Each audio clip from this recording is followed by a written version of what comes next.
particle is moving in a circular path at constant tangential acceleration starting from rest. ठीक है, rest से कहानी शुरू हुई है, डायरेक्ट हम सोल्यूशन पे आ रहे हैं इसके। ये रहा इसका सोल्यूशन, यानी कि एट टी बराबर ज़ीरो जो इसकी स्पीड थी वो क्या थी, ज़ीरो थी। Okay, after time T total acceleration of particle makes an angle 45 degree with radial direction.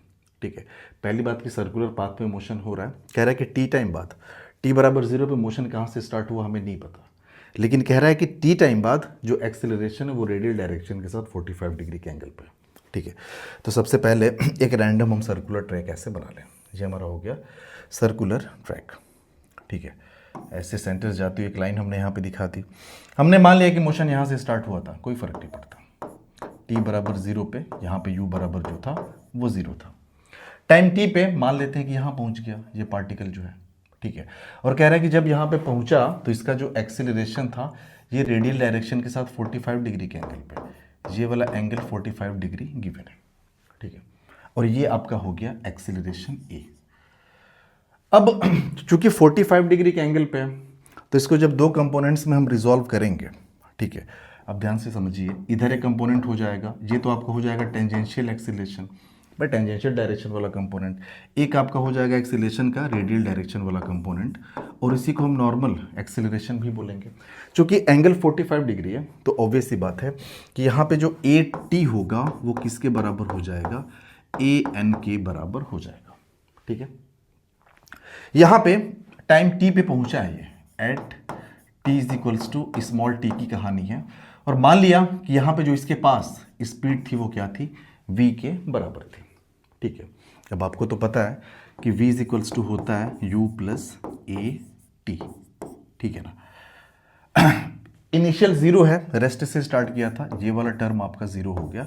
So v equals to acceleration कौन सा लेंगे, टेंजेंशियल। क्यों, क्योंकि v यहाँ पे टेंजेंशियल स्पीड है, तो एक्सेलरेशन भी हम लेंगे कौन सा, टेंजेंशियल स्पीड, तो ये हो जाएगा ए टी और ये हो जाएगा इंटू टी के बराबर। तो हमने v पता कर लिया। ठीक है, अब अगर हम बात करें नॉर्मल एक्सेलरेशन की, सो नॉर्मल एक्सेलरेशन आपका होता है V square divide by R. अगर आर इस सर्कुलर पाथ की रेडियस है तो ये हो जाएगा V square divide by R. ठीक है ना, वी की वैल्यू हमने कैलकुलेट की है, ये आपका है ए टी यानी इसका स्क्वायर और ये टाइम इसका स्क्वायर डिवाइडेड बाई आर। और अभी हमने देखा कि जो नॉर्मल एक्सेलरेशन वही किसके बराबर है, टेंजेंशियल एक्सेलरेशन के बराबर है, तो इसको आप टेंजेंशियल एक्सेलरेशन के बराबर कर सकते हो। ठीक है, तो ये टेंजेंशियल एक्सेलरेशन इधर से और इधर से स्क्वायर कट गया, तो आपको मिला क्या, यहाँ पे तो है आपका ए टी यानी टेंजेंशियल एक्सेलरेशन एक तो बचा हुआ है, और ये आपका हो गया T square divide by R is equals to 1।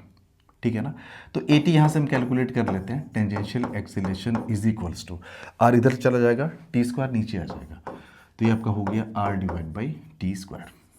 ठीक है, इन टेंजेंशियल एक्सेलरेशन की वैल्यू हमने पता कर ली रेडियस और टाइम के टर्म्स में। ठीक है, हमें निकालना क्या है सवाल में, तो सवाल में हमें निकालना है find angular acceleration of particle.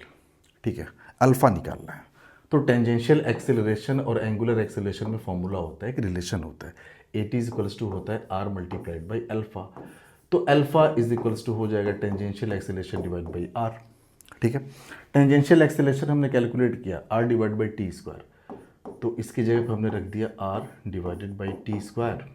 ठीक है, ए टी की जगह पे आर तो हमारा पहले से आर आर कट गया, so finally we have got alpha is equals to 1 divided by T square, और इसके अगर हम यूनिट की बात करें तो ये हो जाएगा रेडियन पर सेकेंड स्क्वायर। हालांकि यूनिट लिखना यहाँ पे सही नहीं है, क्योंकि कोई भी जो डाटा है ना यहाँ पे यूनिट के साथ दिया नहीं हुआ था।